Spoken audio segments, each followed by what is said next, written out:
नमस्कार, स्वागत है आपका झारखंड समाचार में। लोहरदगा से केंद्र पर सीएम का हमला। जिस पार्टी की सरकार में राशन कार्ड हाथ में लेकर लोग मर गए, वो हमसे विकास पर सवाल करती है, बोले सीएम हेमंत सोरेन। तो वहीं रांची पहुंचे जदयू अध्यक्ष लल्लन सिंह और प्रदेश प्रभारी डॉक्टर अशोक चौधरी। मीडिया से बातचीत में कही बहुत ही बड़ी बात। तो वहीं बाबूलाल के दिशोम गुरु को सीबू कहने पर भड़की झामुमो। मरांडी को लेकर कह दी बड़ी बात। उत्तराखंड सुरंग से सुरक्षित निकले झारखंड के सभी 15 मजदूर। परिजनों ने मनाई दिवाली। अब एक झलक पाने की बेताबी। और सीआरपीएफ जवान ने AK-47 से खुद को उड़ाया। एक हफ्ते पहले लौटा था ड्यूटी पर।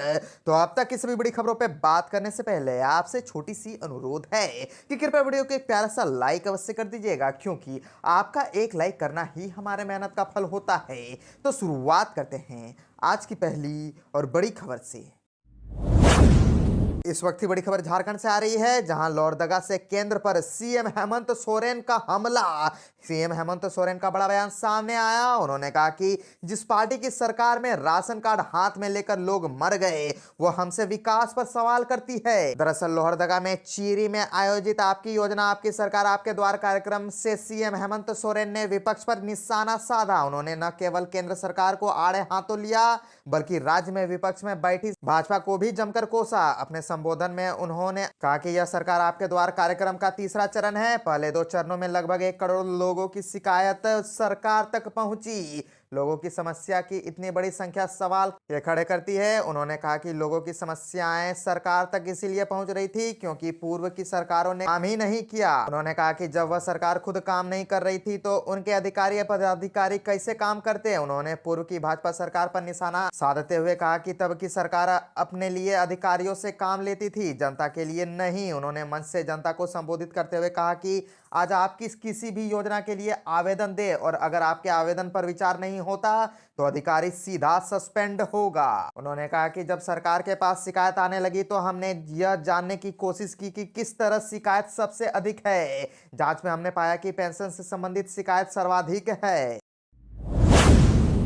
रांची पहुंचे जदयू अध्यक्ष लल्लन सिंह और प्रदेश प्रभारी डॉक्टर अशोक चौधरी। मीडिया से बातचीत में कही बात। जदयू के राष्ट्रीय अध्यक्ष लल्लन सिंह और झारखंड जदयू के प्रभारी सब बिहार सरकार के भवन निर्माण मंत्री डॉक्टर अशोक चौधरी रांची के बिरसा मुंडा एयरपोर्ट पहुंचे, जहां रांची एयरपोर्ट पर कार्यकर्ताओं ने उनका जोरदार से स्वागत किया। इस दौरान मीडिया से बातचीत करते हुए पार्टी अध्यक्ष एवं लोकसभा सांसद लल्लन सिंह ने कहा कि झारखंड का यह दौरा संगठन को मजबूत करने के लिए है। वहीं बिहार में मंत्री सह झारखंड प्रदेश प्रभारी अशोक चौधरी ने कहा कि राष्ट्रीय अध्यक्ष का यह दौरा 2024 के चुनाव में पार्टी को मजबूती प्रदान करने के लिए है। हमारे लिए चिंता की बात यह है कि एक समय पर झारखंड में पार्टी के 11 विधायक हुआ करते थे, लेकिन अभी तक एक भी नहीं है। इस पर मंथन किया जाएगा। साथ ही साथ आने वाले समय में संगठन को भी मजबूत प्रदान की जाएगी। उन्होंने कहा कि आने वाले समय में नीतीश कुमार भी झारखंड दौरे पर आ सकते हैं। वे पार्टी की सभी स्थितियों पर अपनी नजर रखे हुए हैं। बता दें कि लल्लन सिंह अन्य कई कार्यक्रमों में शामिल होते दिखे। इस दौरान वे कार्यकर्ताओं से मुलाकात भी किए। गौरतलब है कि जदयू के राष्ट्रीय अध्यक्ष लल्लन सिंह इससे पहले मई में झारखंड आए थे। इस दौरान वे राज्य के मुख्यमंत्री हेमंत सोरेन से भी मुलाकात की थी। दोनों नेताओं के बीच राजनीतिक हालात और 2024 में होने वाले लोकसभा चुनाव को लेकर चर्चा हुई थी। बाबूलाल के दिशोम गुरु को सीबू कहने पर भड़की झामुमो। मरांडी को लेकर कह दी बड़ी बात। झारखंड मुक्ति मोर्चा ने भाजपा प्रदेश अध्यक्ष बाबूलाल मरांडी को निशाने पर लेते हुए उन्हें अहंकारी से लेकर विस्थापित और बेरोजगार तक भी संज्ञा दे दी है। मोर्चा के महासचिव सह प्रवक्ता सुप्रियो भट्टाचार्य ने पार्टी कार्यालय में प्रेस कॉन्फ्रेंस में कहा कि बाबूलाल मरांडी अहंकार में चूर है। वे दिशोम गुरु शिबू सोरेन को सीबू बोलते चल रहे हैं, जबकि वे उनके छोटे अंश भी नहीं हो सकते। सुप्रियो भट्टाचार्य ने आगे यह भी कहा कि अगर शिबू सोरेन नहीं होते तो झारखंड अलग राज्य नहीं होता और बाबूलाल मरांडी भी नहीं होते। उन्होंने कहा कि यह झामुमो की गारंटी है कि बाबूलाल मरांडी राजधनवार से अगला विधानसभा चुनाव जीत नहीं पाएंगे। बाबूलाल मरांडी भाजपा से निकलने के बाद विस्थापित हो गए थे और अब वे बेरोजगार हैं। हेमंत सोरेन के कामकाज पर मरांडी की टिप्पणी पर भी झामुमो नेता ने पलटवार किया। उन्होंने कहा कि सरकार को बाबूलाल मरांडी के प्रमाण पत्र की जरूरत नहीं है। 2019 में जनता ने यह प्रमाण पत्र दे दिया है और 2024 में फिर से जनता प्रमाण पत्र देगी। बाबूलाल मरांडी से सवाल पूछते हुए झामुमो ने कहा कि पहले यह बताएं कि वह और उनके नेता नरेंद्र मोदी मणिपुर क्यों नहीं गए। क्या मणिपुर देश के बाहर है? बाबूलाल सस्ती लोकप्रियता हासिल करने वाली राजनीति छोड़ दें।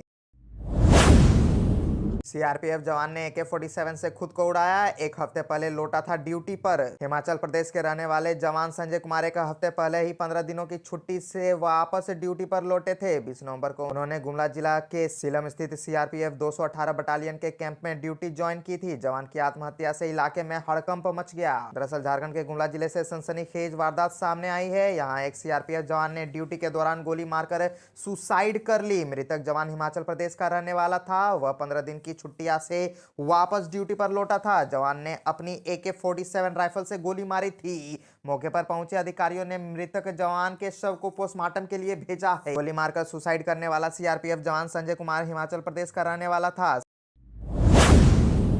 उत्तराखंड सुरंग से सुरक्षित निकले झारखंड के सभी 15 मजदूर। परिजनों ने मनाई दिवाली। अब एक झलक पाने की बेताबी। दरअसल उत्तराखंड के उत्तरकाशी स्थित सिलक्यारा व डंडल गांव में के बीच निर्माणाधीन सुरंग में फंसे झारखंड के सभी 15 मजदूर सुरक्षित बाहर निकल गए हैं। स्वास्थ्य परीक्षण को लेकर अब यह 24 घंटे डॉक्टरों की निगरानी में रहेंगे। इसके बाद घर लौटेंगे।